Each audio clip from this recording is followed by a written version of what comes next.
मेरा वक्त खराब है, रक्त खराब थोड़ी है। मैं सपोर्ट करती हूँ, मैं उस पार्टी का समर्थन करती हूँ जो देश धर्म के लिए कार्य करता है। पूरे देश भर में हम हिंदुत्व का प्रचार करते हैं, भारत की राजधानी में आके चीखते हैं, चिल्लाते हैं, दहाड़ते हैं हिंदुत्व के लिए और हिंदू राष्ट्र के लिए। दुश्मन से बाजी जीत गए पर हम अपनों से हारे हैं।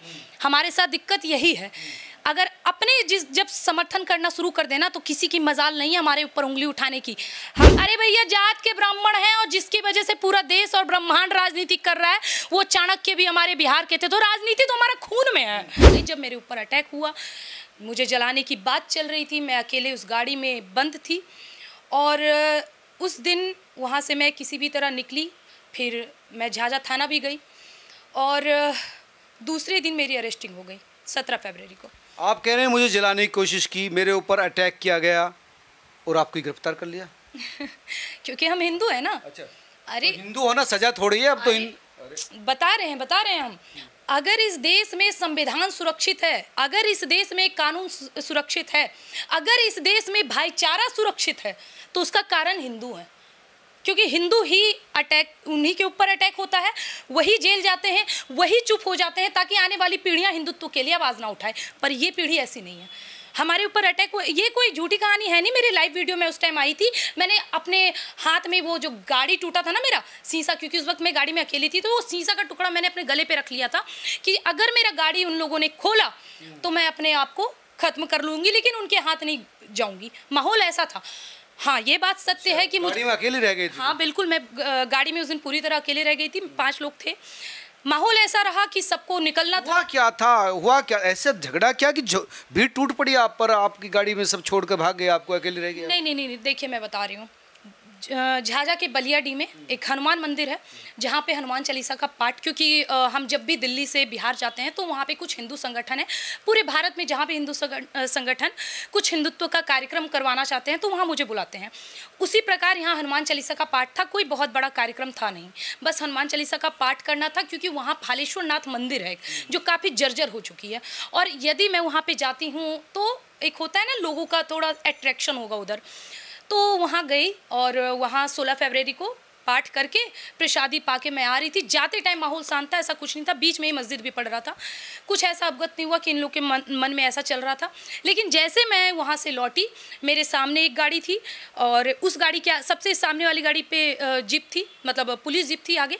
उसके बाद एक गाड़ी थी, उसके बाद मेरी गाड़ी थी। मतलब पुलिस एस्कॉर्ट मिली थी आपको? वो मिली थी वहाँ जाने के बाद। अच्छा। जब हम लोग वहाँ पहुँच गए, हनुमान चालीसा का पाठ हो गया तो वहाँ पुलिस। मंदिर में हनुमान चालीसा का पाठ नहीं होगा तो कहाँ होगा? हनुमान चालीसा का पाठ करना कोई गुनाह थोड़ी हो गया? अब ये बात तो आपको पुलिस को बतानी पड़ेगी, क्योंकि मेरा तो ऐसा कुछ मंदिर क्या मुस्लिम बहुल इलाके में है या मतलब? हाँ, ये कह सकते हैं आप।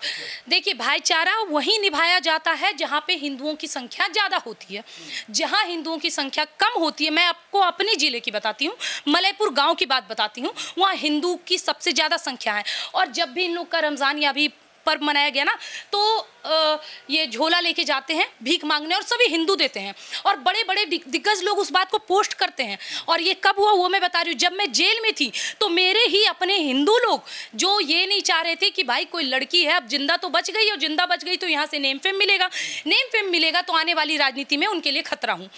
तो उस चीज़ को दबाने के लिए मेरे जेल जाने के 2-3 दिन के बाद ही उन लोगों ने कुछ भी ऐसा किया कि 99% की हिंदुओं की आबादी है यहाँ पे, कुछ ही परसेंट मुस्लिम है, फिर भी देखिए ऐसा सौहार्द मनाया जाता है। तो बात क्लियर है कि जहाँ पे हिंदुओं की संख्या ज़्यादा रहेगी वहाँ सब बहुत अच्छे से होगा। तो क्या वहाँ पर हनुमान मंदिर पर हनुमान चालीसा का पाठ करना कई लोगों को मतलब झगड़ा क्यों हुआ, पर अटैक क्यों हुआ? आपने कुछ ऐसा कुछ बोल दिया था मुसलमानों के खिलाफ या किसी समुदाय विशेष के खिलाफ? भैया वीडियो दिखाइए ना, प्रमाण दिखाइए ना।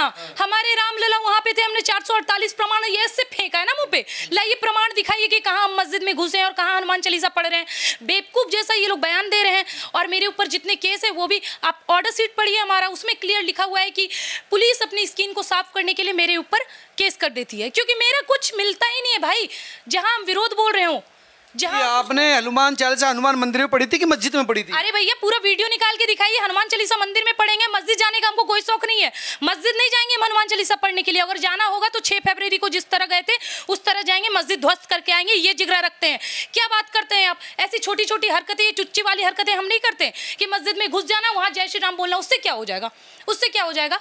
क्या मुस्लिम लोग सुधर जाएंगे या जो हिंदू हैं वो सुधर जाएंगे? क्या हो जाएगा इससे?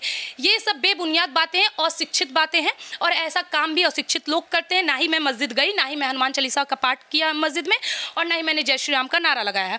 ऐसी कुछ भी चीज़ें नहीं हुई। फिर झगड़ा क्यों हुआ, बवाल क्यों हुआ, अटैक क्यों हुआ? मैं बता रही हूँ, मेरे तिलक की वजह से, मेरे रुद्राक्ष की वजह से।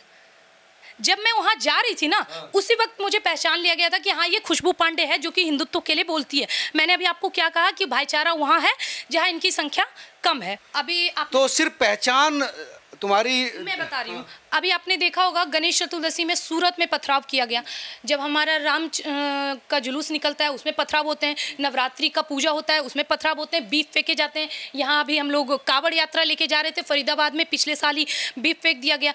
जब भी हिंदू के कोई त्यौहार होते हैं वो ऐसा हरकत करते हैं। तो मेरे साथ हो गया तो कौन सा नया बात है? पहली बार हुआ है क्या किसी हिंदू के साथ? अरे तो कैसे हो जाएगा?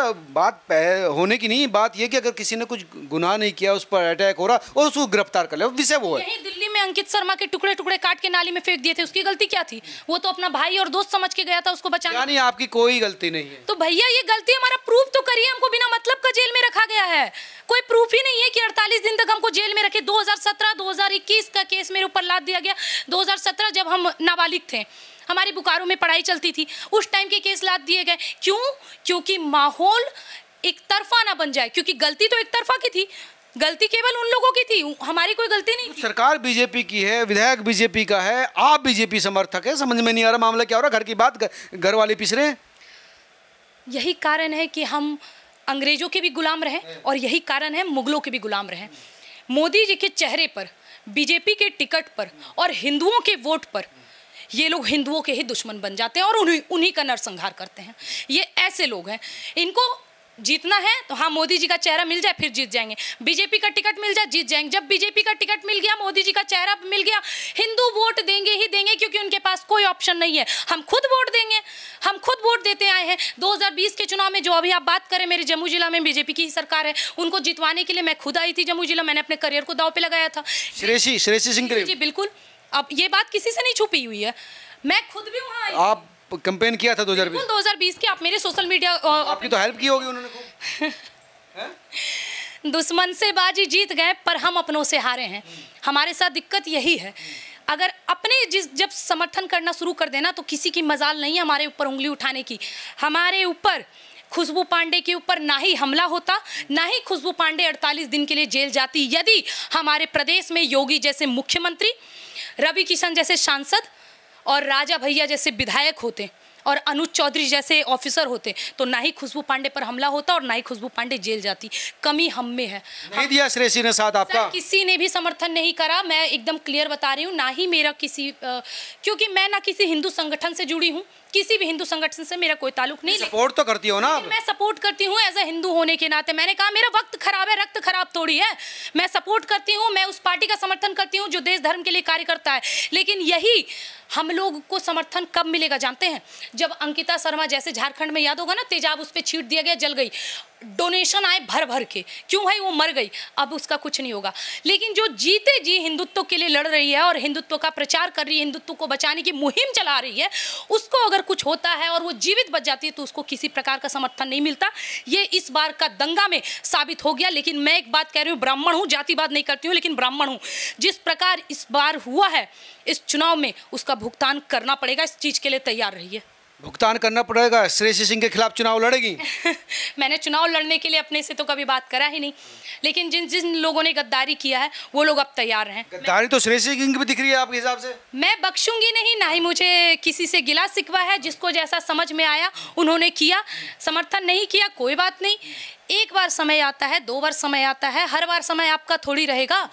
कभी तो चरखा बदलेगा ना, तो बस इतना बात का आप इंतजार करिए कि समय तो बदलेगा। और ये आप ये मत सोचिएगा 2030 के लिए खुशबू पांडे सोच रही है चुनाव लड़ने, नहीं, ऐसा कुछ दिमाग में ही नहीं रखें भाई। गलती आज हमारे साथ हुई है, गलत मेरे साथ आज हुआ है, हमला मेरे पर आज हुआ है, जेल हम 48 दिन के लिए अभी गए हैं, जो बदला लेंगे अभी लेंगे। 25 का हिसाब 25 में ही करेगी खुशबू? बस एकदम पॉइंट टू पॉइंट बोल रहे हैं।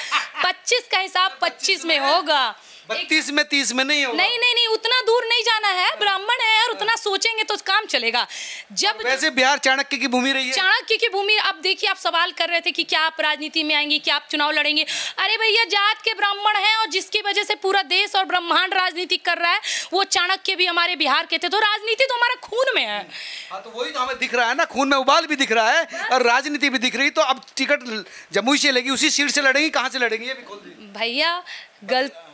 पूरे देश भर में हम हिंदुत्व का प्रचार करते हैं, भारत की राजधानी में आके चीखते हैं, चिल्लाते हैं, दहाड़ते हैं हिंदुत्व के लिए और हिंदू राष्ट्र के लिए।